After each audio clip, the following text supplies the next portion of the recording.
안녕하십니까. 주역 64개 노트 정리. 이번 시간에는 뇌산소가 네 번째 시간입니다. 전체적으로는 62번째 노트 정리입니다. 이번에는 남은 마지막 6, 5와 상륙에 대해서 한번 알아보겠습니다. 자, 한자를 같이 먼저 보겠습니다. 밀운불우 자아석요 공일치피제혈. 구름이 짙어도 미룬부루 비가 내리지 않으니 자아석요 나의 서쪽의 교회로부터니 공이 저 굴 속에 있는 것을 쏘아 치암이니라. 밀운불우 이상야. 구름이 짙어 비가 내리지 않는 것은 이미 너무 올라감이라. 즉 구름이 이미 하늘 위로 올라갔다 이렇게 이야기합니다. 자, 여기에서 오이는 지금 중을 얻었으나 강은 아니죠. 즉 오이는 존이 군리이나 제자리는 아니니, 즉 중을 얻었는데 음이 지나쳐서 큰 것을 이룰 수 없다 이렇게 설명합니다. 그러면은 여기서 한자 밀이 빽빽함을 의미하고 미루는 짙은 구름을 이야기합니다. 근데 불우 비가 오지 않는다고 합니다. 서교는 서쪽 교회를 이야기합니다. 즉 비가 아직 내리지 않은 것은 서교 주변에서 리더가 출현하여서 백성의 관심을 끌고 있지만 상황이 아직 무르익기까지는 조금 더 기다려야 된다고 설명하는 견해가 있습니다. 그 다음에 공익치제혈은 왕공이 활을 쏘아서 구멍에 숨어있는 교활한 짐승, 즉 잠재된 우환을 제거한다고 이야기합니다. 그러면 여기서 불우라고 이야기하는데 구름이 빽빽한데 비가 오지 않는다고 이야기하는데 결국에는 비가 오는 건지 끝내는 안 오는 건지, 그리고 서쪽에서 나오는 자가 누구인지, 그 다음에 굴 속에 숨어 있는 잠재된 우환은 누구인지 다 이제 상징성을 가지고 있는 거죠. 자, 여기에 대한 검토는 개별효를 받았을 때 조금 더 고민해야 될 지점이라고 봅니다. 자, 여기까지 보고 상륙에 대해서 보겠습니다. 불우과지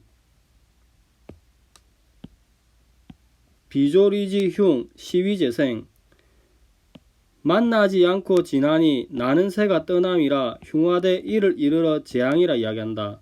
불우과지 이항야. 만나지 않고 지나간다는 것은 이미 높이 올라감이라 이렇게 이야기합니다. 즉 이는 한자로 이미, 항은 끝이라는 의미입니다. 여기서 상륙은 이제 내산소각계의 끝이죠. 그리고 전체가 대감이고, 즉 음효로서 상륙은 제자리나 구삼과 정응하긴 하나 내산소각계의 끝, 즉 음효 한계의 끝에 있어 지나치고 이제 끝에 이른다 이렇게 이야기합니다. 그리고 소각계 전체는 감의 험난함에 있고 상역 이하순, 오르는 것은 거스름이요 내려오는 것은 순응이라 이렇게 이야기하니까 소각계의 상륙은 상역 하순이니까 너무 높이 날아가면은 그물에 걸린다고 이야기합니다. 즉 중천근의 황룡유회와 유사하다고 볼 수 있는 거죠. 이제 비조리지에 대해서 두 가지 크게 이제 견해가 이제 다른 견해가 있습니다. 읽어보면은 힘없이 새가 날아가다가 땅바닥에 붙어서 파닥파닥 거리다 죽는다는 견해와 날던 새가 사냥꾼이 쳐놓은 그물에 걸려 죽는다 이렇게 이야기합니다. 즉 이 여기서 리에 대해서도 걸리다는 의미와 붙다라는 의미와 떠나다는 의미가 이제 대립하고 있습니다. 상륙은 괴의 끝으로서 흉사로 설명을 하고 있습니다. 자, 여기까지가 기존의 설명이고 나산의 설명을 같이 한번 보겠습니다. 한자를 먼저 보겠습니다. 밀운부루 자아석요 공익치피제혈 상활 밀운부루 이상야. 짙은 구름이 끼었으나 비가 오지 않으니 우리의 서교의 들판에서 제사를 지낸다. 공이 주사를 써서 구멍에 있는 것들을 잡아 올린다. 상활 밀운부루라고 한 것은 구름이 이미 위에 너무 높이 있기 때문이다. 이렇게 설명하십니다. 자, 물상을 한번 도출해 보겠습니다. 자, 최초에 이제 그 빗계부터 이제 뇌산소가가 6,5가 변하면은 이제 택산함이 되는 거죠. 상계가 택, 하계가 간의 산이니까 택산함이 되는데, 이 택산함은 천지빗계로부터 왔죠.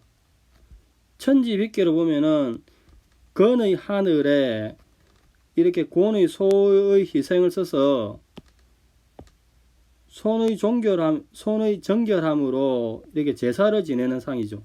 즉 빗계는 곤의 소를 희생을 써서 건의 하늘에 손의 정성으로 재개하여서 제사를 지내는 모습인데, 이렇게 추위를 하면은 전체적으로 간의 산 위에, 그죠? 큰 구름이 걸려 있으나 이 상기가 택인데 여기 이제 비가 되지 않는 거죠. 비는 이렇게 되면 좋은데 지금 트여 있지가 않죠. 즉 간의 산 위에 손의 정성으로서 제사를 지낸다 하더라도 지금 비가 되지 않는다죠. 비가 되지 않는 이유를 또 다르게 이야기하는 게, 중간에 세 개의 강이 조밀하게 붙어 있어서 비가 되지 않는다고 이야기합니다. 그리고 이제 강이 이렇게 내려오는 것은 어디서 내려오냐? 서쪽, 자서교, 서쪽에서 내려온다고 이야기를 하십니다. 그 다음 이제 공익치피 제혈은 이제 이 AB의 두 개의 물상을 보면은, 자, 뇌산소가에서 6,5가 변하니까 택산함이 되는 거죠. 택산함은 천지빗계로 봤죠. 천지빗계에서 건의 군자가 이렇게 있는데 추위하면은 이렇게 대감의 화살로서 활을 쏘는 거죠. 그러니까 활을 쏘니까 이제 그 활은 이렇게 하나가 날아가는 거죠. 날아가는데 그 활은 이렇게 손의 줄이 있는 화살이죠. 즉 건의 군주가 대감의 화살로 쏘니 활이 날아간다. 6에서 3으로 날아간다. 근데 그 활은 줄이 달린 화살, 주살이라고 이야기하죠. 이렇게 하여 똑같습니다.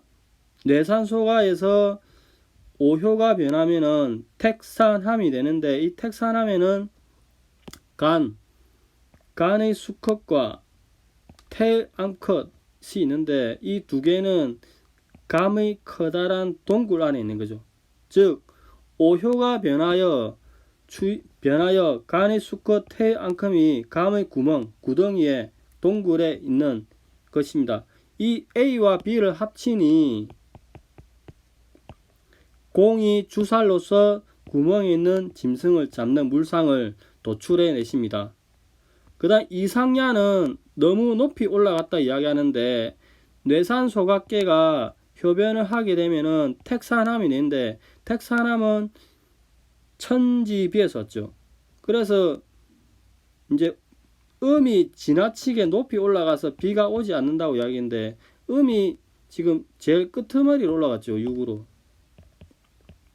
만약에 이제 음이 요렇게 딱 되면은, 이제 요렇게 되면은 비가 돼서 참 좋을 것인데 그렇지 않다고 이야기합니다. 그래서 음이 지나치게 높이 올라가서 비가 오지 않는다, 이렇게 설명합니다.